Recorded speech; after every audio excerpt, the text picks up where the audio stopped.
Good morning, everyone. My name is David Walton. I am the event and program manager for the Tompkins Chamber, and we welcome you today to a next webinar in our Learn series, COVID-19 Business Reopening Recovery, De-Escalation Techniques for Businesses Dealing with Non-Compliant Patrons. Mike Ellis and his team from Family and Children's Services are experienced trainers with de-escalation techniques and tools for frontline workers, and they'll help give some helpful tips today for what you can do if you have some unruly customers that are not wanting to comply with the COVID-19 measures put in place by New York State and the governor. I'm going to go ahead and turn things over to our friend Gary Ferguson from Downtown Ithaca Alliance for our further introductions this morning. Gary? Great. David, thank you very much, and thanks to the Chamber for helping to set this up. Well, good morning, everybody. This is an event we've been wanting to plan for some time. Once we heard about the state's reopening plans, many of you have told us along the way that one of your biggest concerns relating to reopening is this question of how do we deal with non-compliant people? It is one thing, as we all know, for the state and the county and government at different levels to promulgate orders and rules for what has to happen, and then sort of turn to business and say, all right, make it happen. And that's sort of what's happened. And it's I think so we were particularly interested in seeing, is there some way we can help with the toolkit? Can we help make this easier? Can we, there are folks out there who do this kind of work every day and who are really good at trying to figure out how to work with folks who are in a difficult, sometimes, or a more difficult place, or in some cases a non-compliant place. So particularly as it relates to the reopening of businesses and the need to wear masks, the need to socially distance, the need to follow some of these rules and regulations that businesses and places throughout our community are attesting to. It's important to know how to deal with that. And so we thank you for coming to this particular session. We hope you will get something from it and pass that along to your employees so that everyone can be able to better and more effectively work with your patrons and work with people here in our community. So with that, again, I want to thank David and Jennifer Tavares. I want to thank Tom Knipe and the folks from City Hall who helped in putting this together as well. And then thanks to folks, obviously thanks to staff from Downtown Ithaca for their help. And now I want to turn it over to Mike Ellis, and Mike will introduce his team, the folks who are working with him here on this today from Family and Children's Services. So Mike, take it away. Thanks, Gary. Good morning, everybody. And just want to thank you also on behalf of myself and Tammy Baker and Natalia, our community outreach worker team, for inviting us to be part of your process of reopening. It's an exciting time, but it's also a nerve-wracking time to think about what sorts of new situations we'll face, not the least of which is what do we do about the non-compliant, potentially hostile patron who doesn't want to wear their mask or socially distance or what have you.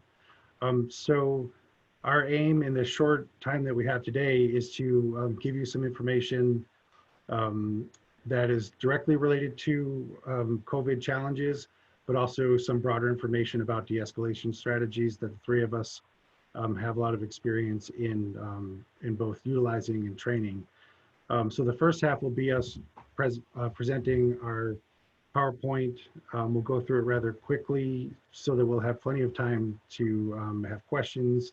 It would also be great, I think Tom had suggested this yesterday, that people could talk between businesses about what things you've already been trying that have worked well for you if you've experienced this kind of thing.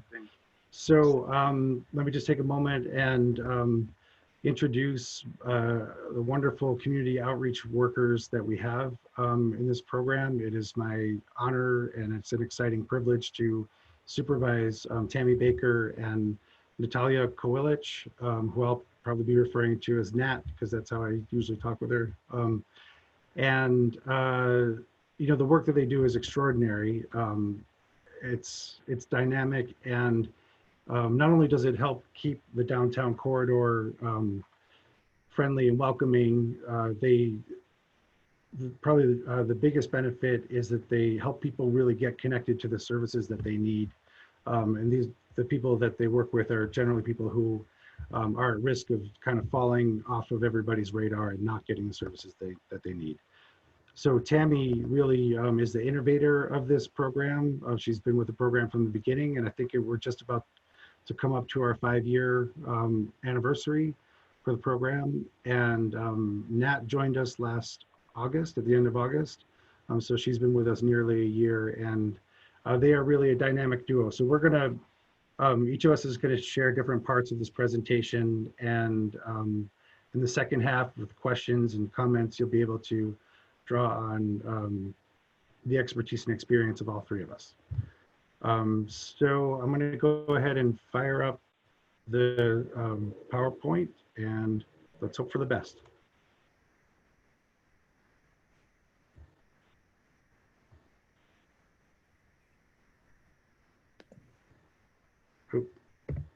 Okay, I just want to note some of us are on phone, so if you could describe things on the PowerPoint, that would be helpful, please. Oh, okay, thank you. Oh, and also I wanted to reiterate what David said. If questions come up, or if you came in with questions, or if you have questions about any of the information that we present, or if you just want to have stored the comments or experiences that you've already had, please put anything that you want us to deal with in the second half in the chat section. Okay, so here we go. So this is our de-escalation training, focusing specifically on the challenges presented by COVID-19 and PPE concerns. So quickly through the agenda, I talked about basically the overview of it. We're going to get a little bit into physiology of distress and escalation, so we can talk about how to monitor our own response to the distress, as well as work as skillfully as possible with someone else who might be escalated. And then we have 7 de-escalation tips that we feel are most appropriate to this conversation, will be most helpful. So I'm going to turn it over. Well, here's the introduction page. This just tells you a little bit about the community outreach worker program and the types of situations that we can assist with under normal circumstances. So it's not necessarily related to this moment of the pandemic. For those of you who are on the phone, I'll quickly read just some of the things that outreach workers can assist with. So you can contact our outreach workers if you're concerned about an individual in distress or behaving in an unusual way, such as sleeping in public, appearing to be under the influence. If you see conflict between individuals, if you'd like to refer someone who is in need of services, if you think an individual may need help, but you're not sure whether calling the police is the right action, and in the event of a serious safety concern, police should always be called. The program works very well and collaboratively with the Ithaca Police Department, but does not replace the role of trained police officers in the event of an emergency. Okay. So I'm going to turn it over to Nat to talk us through the COVID-19 challenges, specifically about masks and social distancing. And Nat, just cue me when you want me to move the slide forward. Thanks, Mike. I Okay. appreciate it. Good Sure. morning, everybody. We're going to go ahead and jump right in with our feet first and talk about all of the different challenges that might come up with COVID-19 and the new way we're doing things around with our businesses. So first, I wanted to touch on what we might come in contact with out in the streets and in the businesses. The first thing that we might come in contact with is simply people that don't have personal protective equipment, people that don't have a mask, that don't have the access to being able to buy the equipment they need. So that could be one reason people will not comply, is they simply don't have the equipment they need. Another reason people might disobey the rules, if you will, or not comply, is they might not be aware of the current guidelines and regulations. Maybe they didn't know they were supposed to wear a mask. Maybe they're not aware of what is currently being laid down as guidelines to follow. People might not be able to keep up with the rapid changing advice from all sorts of different CDC, what they're experiencing from the news, wherever they're getting their information, they might not have all the information they need to make a good, safe choice when entering your store. So lack of resources, lack of knowledge, those could be reasons why people might not comply. And then there's always going to be that person that doesn't agree with mask wearing or safety precautions, and they might challenge you, and the client that's going to be like, you're taking away my freedom, I'm an American, I have the right to be here. So those are the three scenarios that we're thinking of to respond to. Next, thanks, Mike. Okay, so to best arm you up against these challenges, we've kind of brainstormed how you can prepare and how you can prevent conflict and de-escalate it before it becomes a crisis. So it's really important to know that this is an ever-changing situation, and the best thing to do in regards to making sure that you're doing all the right things safely is check out Tompkins County Health Department, check out the CDC recommendations, stay aware of changing information, because y'all know that this can change day by day. So keeping in the know is really important in regards to conducting your business and trying to be as safe as possible. You can always check their website, you can call the health department. And another important piece of this is using those using your informed information from the health department, CDC, whatever, you can create a safety plan. So that means talking with your team or your staff about, okay, these are all the scenarios that could come up. How are we going to address them? And coming up with kind of, if you will, an emergency action plan or a crisis intervention action plan to address different situations. Next. Okay, so for the person that just plain is lacking the resources to comply to the new guidelines, maybe they don't have a mask, whatever the reason is, financial reasons, they forgot their mask, whatever the case may be, some possible solutions are to have masks available for customers. That way that quickly mitigates that problem. Also offering alternative methods in order to still be able to shop at your store. For example, online shopping, curbside delivery, outdoor dining, remote consultation as appropriate. So coming up with other ways to meet people where they're at in order to provide them services and business if they don't have a mask or can't wear one for whatever reason. Next. Okay, so we talked about people that might not have the resources. This is an idea and ideas for people that might not have the awareness or the information. One thing that will be really helpful is to have really clear expectations.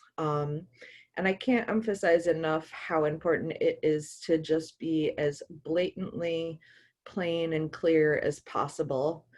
So that might mean for you to have very clear, obvious signs stating your policy, maybe both in English and Spanish, maybe using pictures for folks that can't read, so that it's just very plain and clear what your expectations are in your store.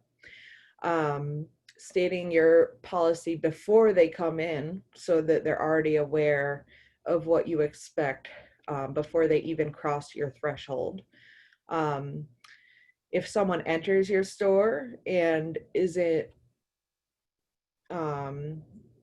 aware of what's going on, it might be good to have a gatekeeper at your store or someone who's greeting customers and maybe reiterating the policy if it seems like they're unaware. And then there are different things we can do to keep each other safe. So we've all heard of the 6-foot distancing and the mask wearing by now. A lot of us have, at least. There's other ways that we can keep each other safe, such as operating at half capacity, so half as many people in your store as per usual. Perhaps setting out a one-way in, one-way out system so that there's no crossing. They're doing that at, for example, Buttermilk Falls. You go up the Rim Trail and down the Gorge Trail, and it prevents people from passing each other. So the idea is preventing people from coming into contact with any particles.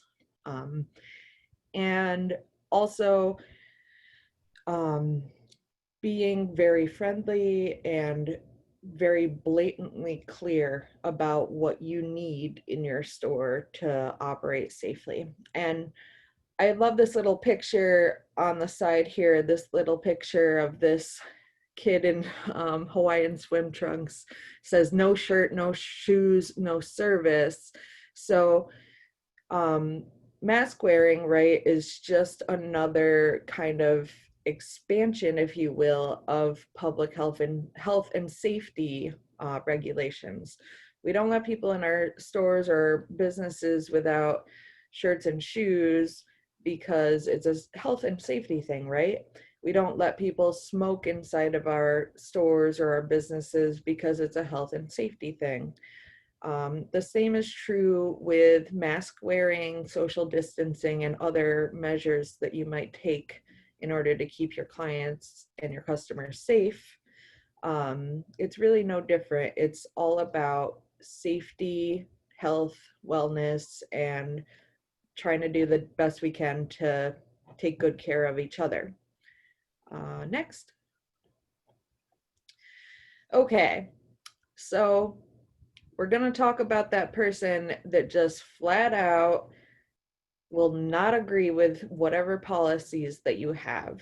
So I just want to emphasize first that COVID is not too different than other situations where you have customers that will not agree with whatever rules you have in your store.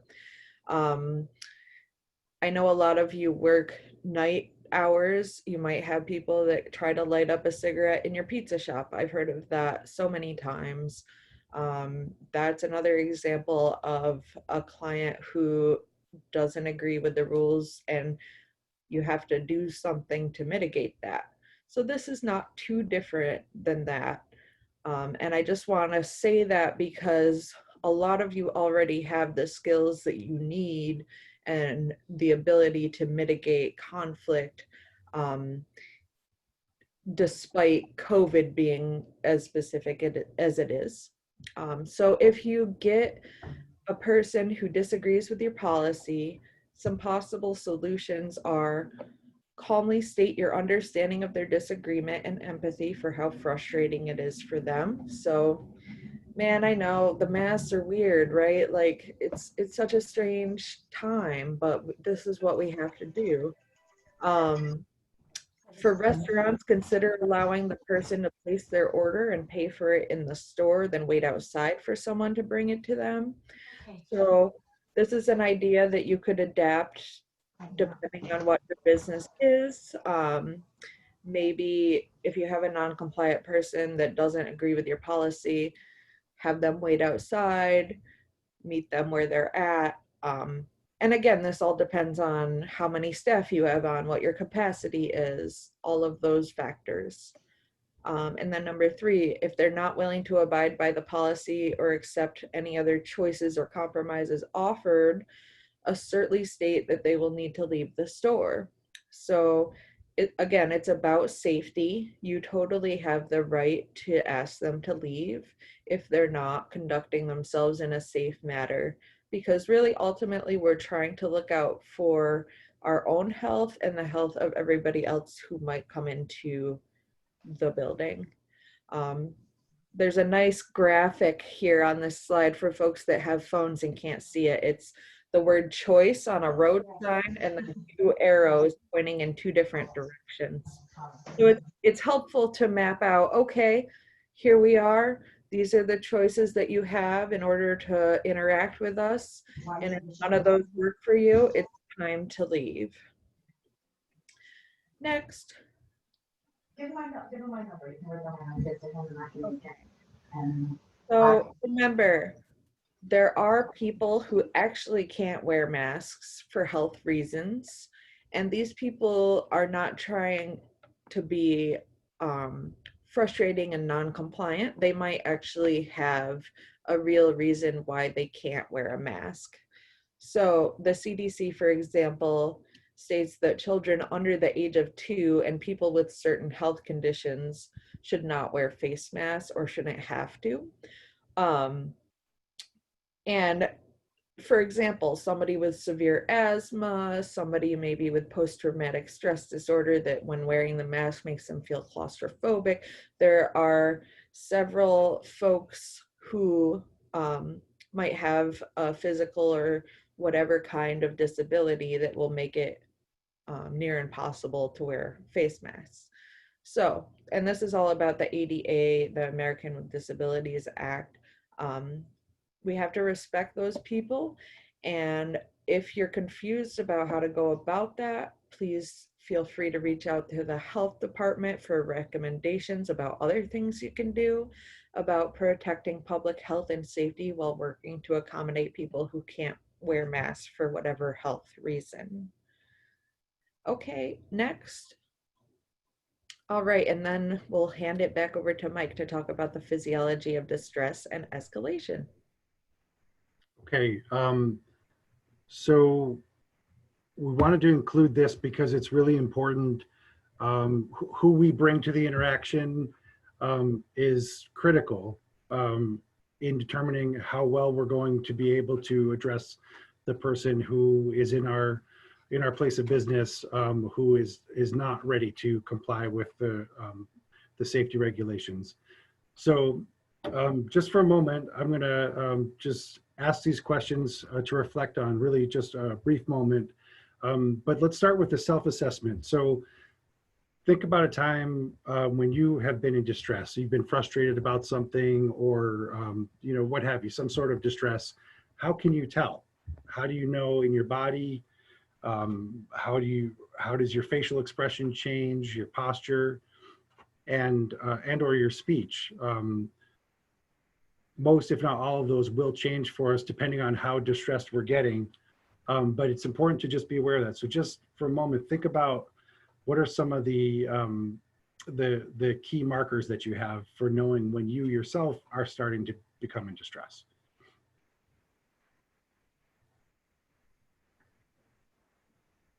Where do you feel it? What happens to your posture? Okay. So then, you know, so just imagine this person coming into your place of business with, you know, an unwillingness or inability to follow the precautions. You might start to experience some distress. So it's important to be really clear on what that feels like. And now take a minute and just reflect on how can you tell when someone else who's in your space is in distress? Again, what kind of things do you look for in their body language, their facial expression? And additionally, how do you assess the level of distress they're in? Because that's important too. And I'll get to that in an upcoming slide. So just take a brief moment to think about that. What kind of things do you look for to know that this person is not just casually in my place of business, they're actually in distress? Okay. So here's just a nice visual. And these are some of the body processes that get engaged when we are faced with a situation where we feel some distress. It's known as the fight or flight response. People know that by that phrase. I want to include, there are two other F's that we talk about. There's fight, there's flight, there's also freeze, and there's fawning is one I recently learned about, which I like a lot, because fawning is basically placating the person to try to get out of a dangerous situation.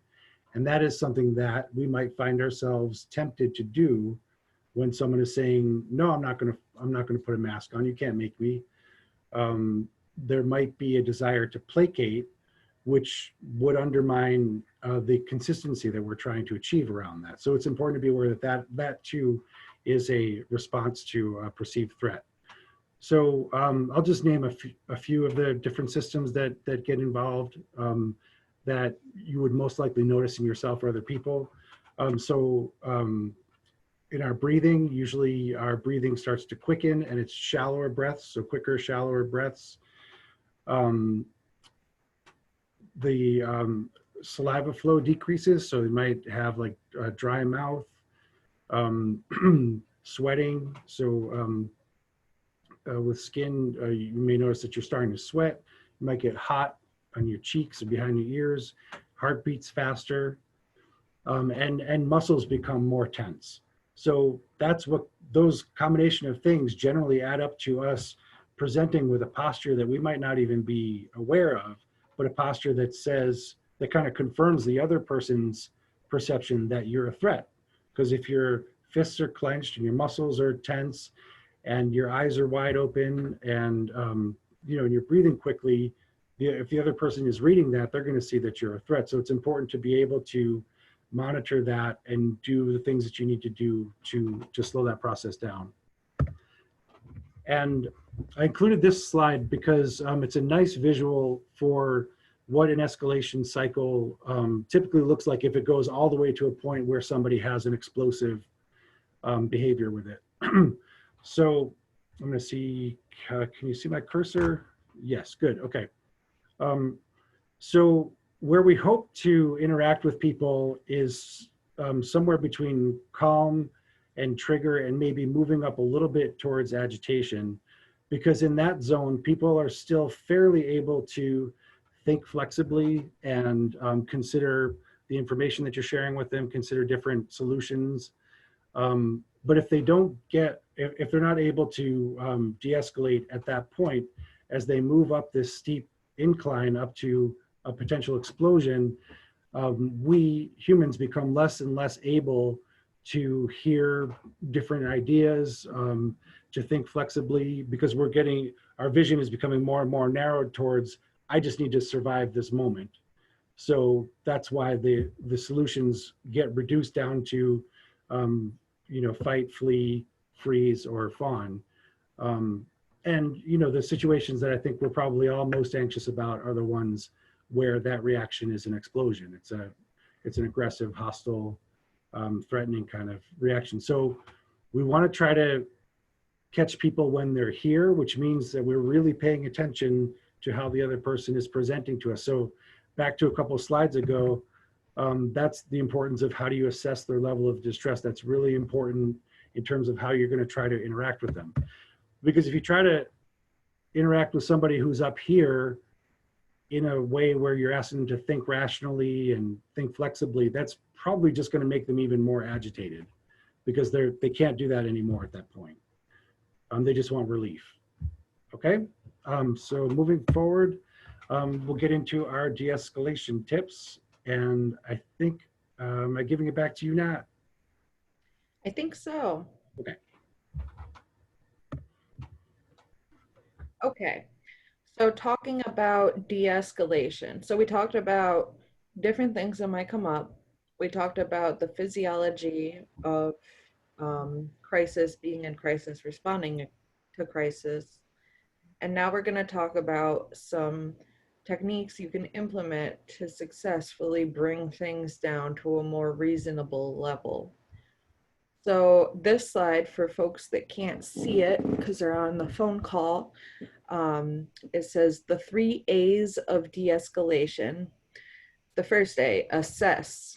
So kind of just like if you were a first responder to a physical crisis, same is true with a mental, emotional, psychological crisis. You're gonna evaluate what's going on, assess the situation, to determine the level of escalation risks and sources of conflict. It also includes self-assessment. So basically, if I see Bobby Joe over there in the corner and they're bugging out, walking in circles, starting to mutter to themselves, first I'm gonna assess, okay, how am I doing? I'm gonna check in with myself, make sure that I'm fully present and capable to mitigate conflict. I'm gonna assess what's going on with them, what the scene looks like, and then that will help me make an informed choice on how to move forward and de-escalate the situation. Adapt. Adapt is really important because everything is always changing. So develop a specific approach to addressing the assessed problem, and this is always changing. Very important to note that yes, everything is fluid and there's no set way to go about doing anything in regards to de-escalating conflict. So you're constantly adapting as things are progressing and reevaluating your approach. And then the last three are the last A of de-escalation is attend. So we have assess, adapt, and attend. Attending is about implementing the plan with your selected de-escalation techniques, being consistent, and then bringing in outside help if needed. So that could look like calling on another staff member in your store or business. That could look like calling a manager or supervisor level. If the situation is getting violent or if the person has a weapon, that might be reason to escalate it higher, perhaps making a police call. Also, you can call me and Tammy if we can assist in de-escalating the person if there's no physical threats. So the 3 A's are assess, adapt, and attend. All right, next slide. Okay, being empathetic and non-judgmental is really important to help keep people down here, right? If people are escalating, and I think of it like a pot on the stove top boiling and boiling and boiling. We want to do whatever we can to keep things calm, relaxed. We literally have mirror neurons in our brain, and we kind of mimic each other in a weird way that we're not even fully conscious of all the time. So if Bobby Joe over here is freaking out, having a bad day, am I gonna come over and say, "What's wrong, Bobby Joe?" No, I'm gonna try to be, "Hey, how's it going?" I'm gonna try to mirror the calmness that I would like to help this person achieve. So when someone says or does something that you think is weird, aggressive, irrational, maybe it's scary to see their behavior, try not to be judgmental or discount their feelings. You're a person, you're being supportive, and you're receiving information. Whether or not you think those feelings are justified, they're real to the other person. So I see this all the time with my clients that experience psychosis. Obviously, like, for example, let's say somebody's experiencing psychosis and they really think that people are attacking them and maybe harming them, but there's nobody around. Their feelings of unsafety are what are imperative. It's less about the physical world and more about, why do you feel unsafe? How can we help you to feel safer? And then paying attention to people, paying attention to how their eyes look, what their posture's like, how's their voice. All of those things are cues to help you understand their level of escalation. Next. Respecting personal space. COVID is a great example of drawing firm and appropriate boundaries with other people, especially literally how close we are to other people. So this slide says, if possible, stand 4 to 7 feet away from a person who's escalating. This was pre-COVID. So now we have to stay at least 6 feet apart from folks. So just kind of expanding that space. The more space you give somebody who's escalating, the better, especially if they're really getting heated. And maybe they're starting to make gestures with their arms. It's good to give them space. And allowing personal space decreases a person's anxiety, sends the message that you are not a threat, and can prevent acting out behavior. And then there's a little infographic for folks that are on the phone. It demonstrates like a circle around a person, and that's the intimate circle, a larger circle, the personal circle, and then a larger social circle. So these things are still very real in our COVID world, but think of the circles maybe as bigger, because we are creating space between us and other people for safety purposes. So it kind of lends itself to, we're protecting people physically from perhaps transmitting disease, and we're helping people emotionally and psychologically by creating that space, creating a sense of safety. Now, excuse me, before you go on, I just want to, I'm conscious of the time. So I really want us to move quickly through these last few slides so we can get to the question and answer and comment time.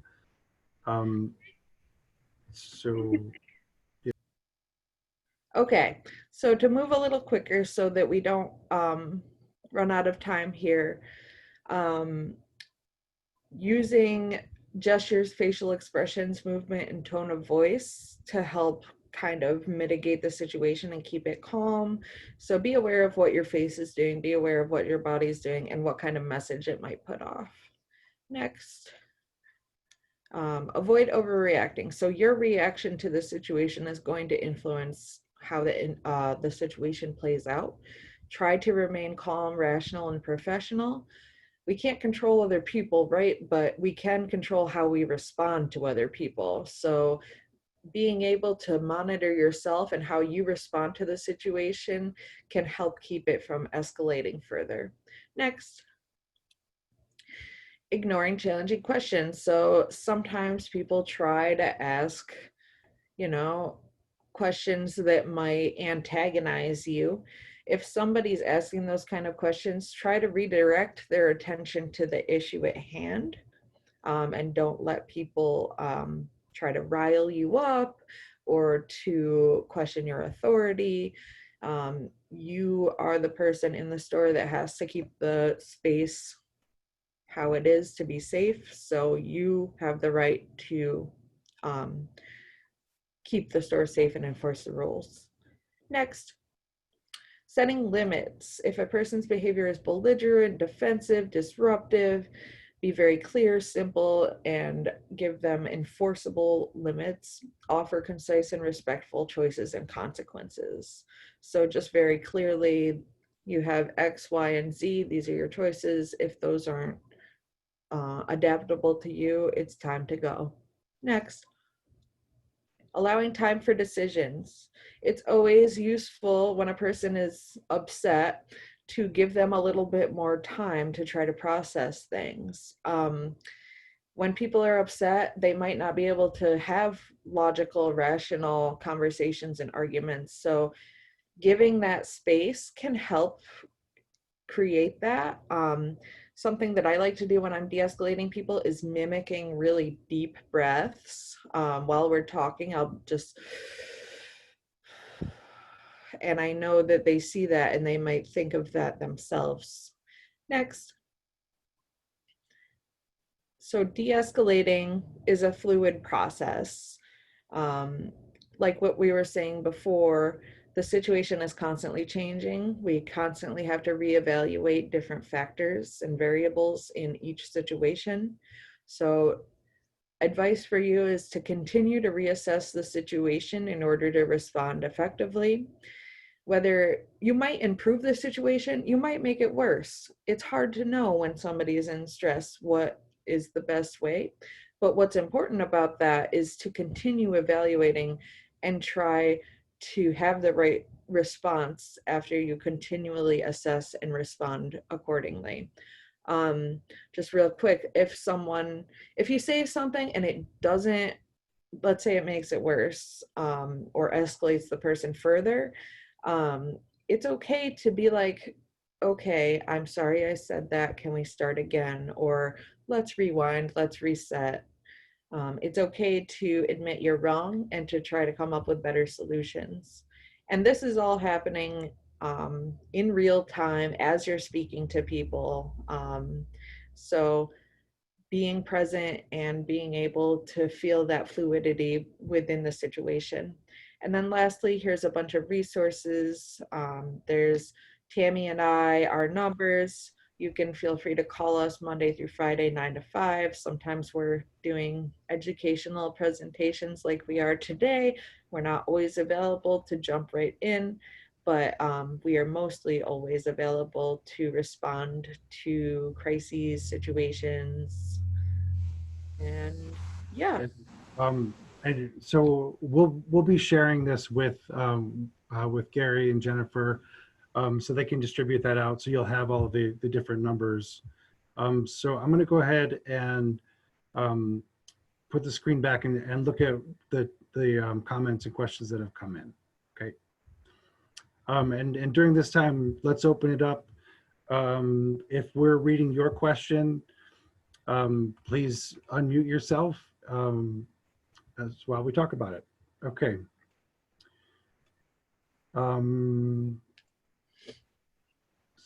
So let's see. Everybody can access these, what's in the chat, right? Because I see that, like Tom, you included some links for accessing PPE. So that's one of the first comments. Let's see. Okay, this is from Liv. There have been posts circulating talking about an ADA loophole for wearing a mask. Essentially, if people don't want to wear one, they may claim to have a medical condition that prohibits the use of a mask and assert that HIPAA prevents the business from requiring any further or refusing service. Is there anything a business can do if this situation arises?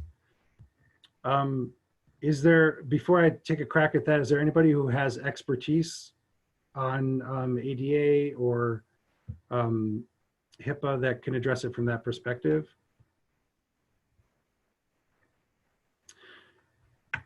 Okay, so I would say it's unethical, and we're not going to get into asking people to bring a letter from their doctor saying that they have some sort of health situation where they can't wear a mask. So there's really no way of knowing when somebody tells you that they can't wear it. We have no choice really but to take them at their word. However, it's a little bit more complicated than it may appear, and you should really get your guidance from the Department of Health, because there's a concept of reasonable accommodations in the Americans with Disabilities Act. And the question is, the real dilemma is it reasonable to accommodate one person's need to access the building versus the need to keep public health and safety intact? So I think it's probably, business by business by business, how well you can accommodate somebody who can't wear a mask without putting other people in your place of business at risk. I don't want to say what the right answer is, because that's not what we deal with specifically, but I would say consult with Department of Health, consult with Finger Lakes Independence Center, and just see what different people are doing to handle that dilemma. Just to add to that, Mike, part of providing reasonable accommodation and being clear would be to make sure you have a policy about face masks and how you're dealing with folks who may have a disability around face mask wearing, and post your rules at the entrance and maybe even on your website, and describe your alternatives that you have for frequenting your business, whether it's online purchasing, curbside pickup.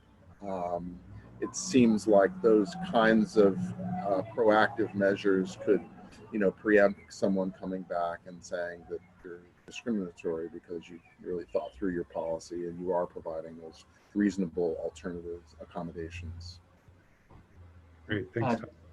Yeah, Mike, I was just going to add to that, this reminds me a little bit of the situations where, you have dogs or support animals, and the questions that revolve around, is this a guide dog? Is this a support animal? And do I, is it registered or not?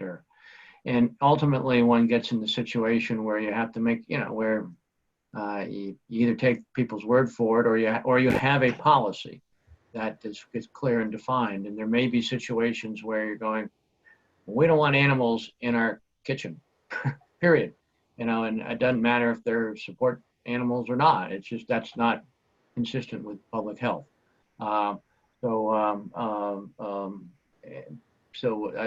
I think your point's right on the mark. The more you can have a defined answer to this and post it, it will help you, I think, as best you can address this, recognizing that, this is already out there in different forms, and I think it's up to you to figure out the best way to guide your way through this. Right. Yeah. Okay, I'm going to move to Anna's question about should, if or when the county and state decide masks are no longer required, but businesses feel patrons and employees should still wear masks, would that be a discriminatory policy? Well, again,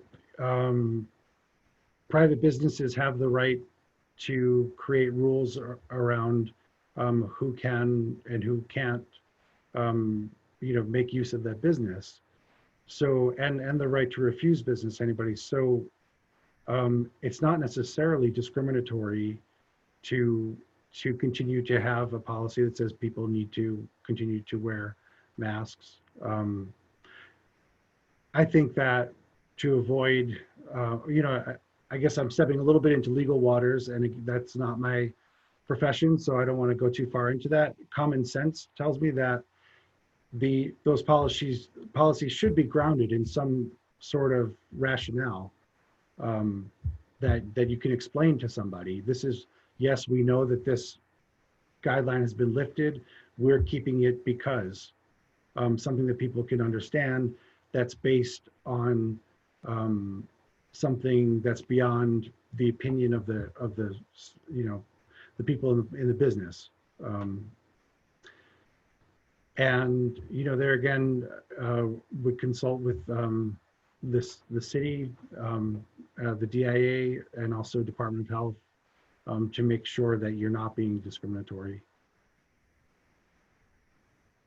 I did post an article from the National Law Review in the chat section, which goes deeper into the legalese than you or I are probably comfortable, Mike, but might provide some additional guidance on, on what grounds could you potentially refuse service in light of ADA requirements. So feel free to check that out.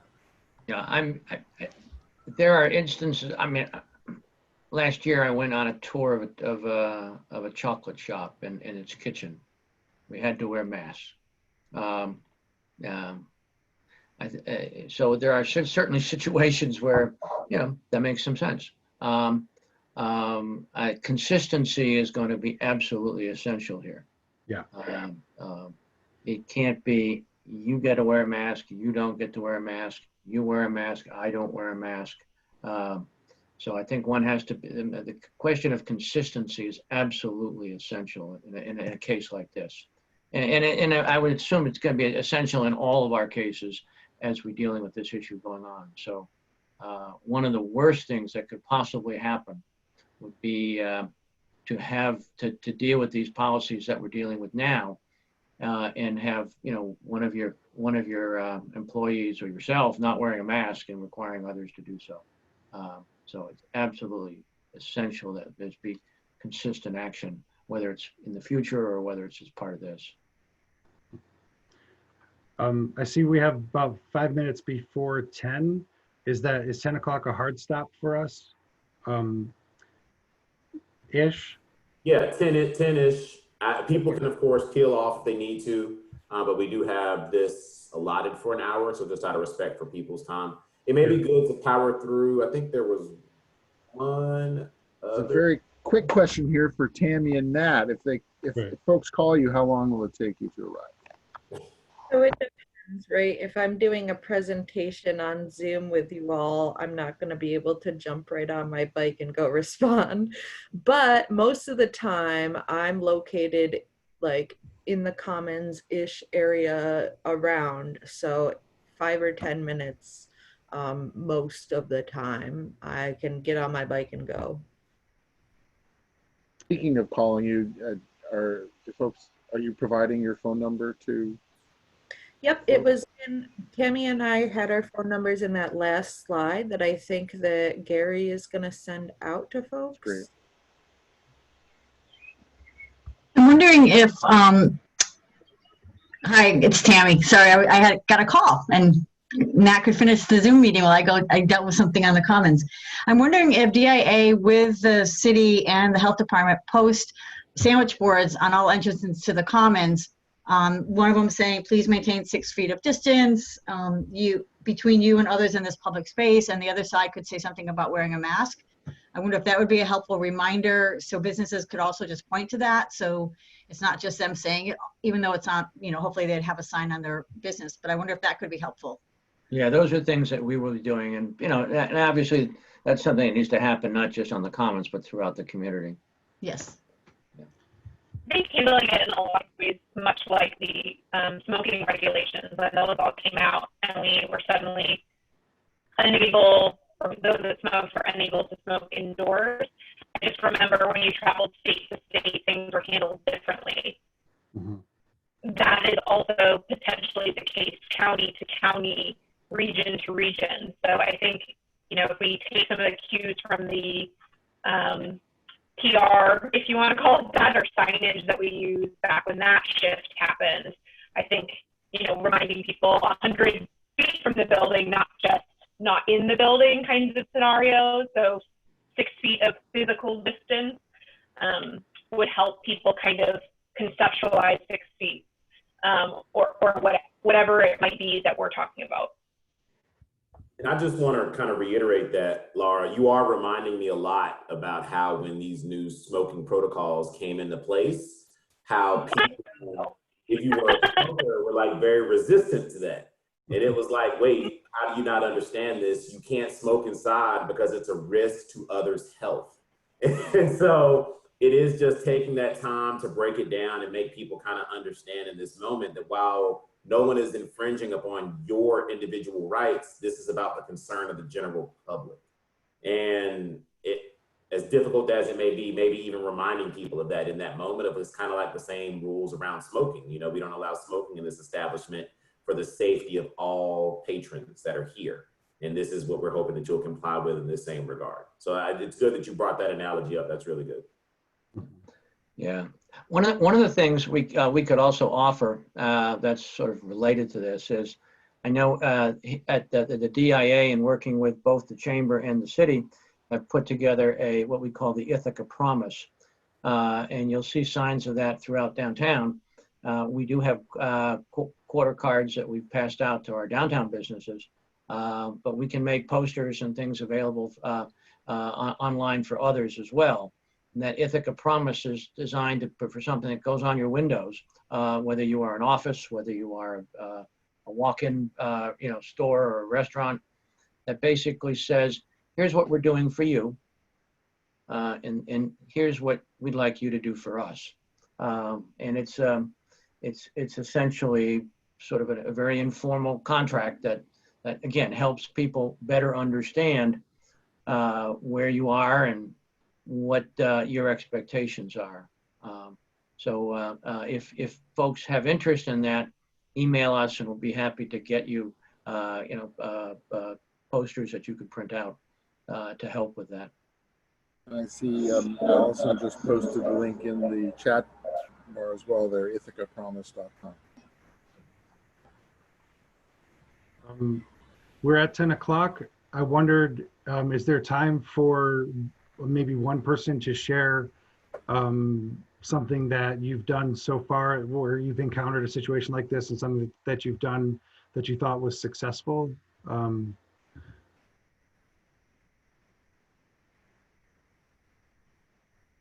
Any encounter you might have had with somebody who's not wearing for whatever reason? Ashley. So Woody, our social media manager, made really cute, geeky signs with Boba Fett and Daft Punk for our, customers and staff to sort of, and we've still had folks that I think that our biggest challenge is really friends of the bar and friends of ours, so that familiarity sort of makes them feel as though they don't have to necessarily, that doesn't apply to me, right? Because, I'm a regular or I'm or that kind of thing. And, having those kinds of conversations has been an interesting sort of de-escalation of its own. But for the most part, the signs that we have that Woody made for us have sparked conversations in a really constructive way by sort of being sort of de-escalating in and of themselves. It's not like a big, X, red X sign. It's more of a sort of this is the game we're playing right now. Let's keep everybody safe. Yeah, great. Thank you for sharing that, Ashley. It's such an important point to be as light as you can be about it. Use humor when you can.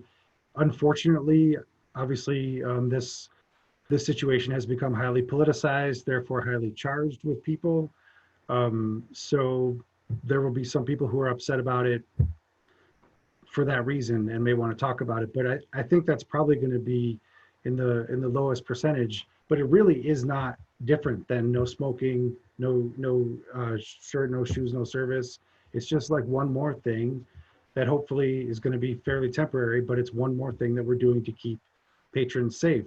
And so we purposely didn't make this presentation super complicated, because the more we can sort of demystify the whole thing and just make it one more thing to keep patrons safe, the less we are adding charge or resisting the charge that comes our way. If that makes sense. So please make sure you check out some of the other comments that have come in. There's some really fun ideas that people have shared. And I guess out of respect for people's time, we should probably wrap up there. Does that sound okay?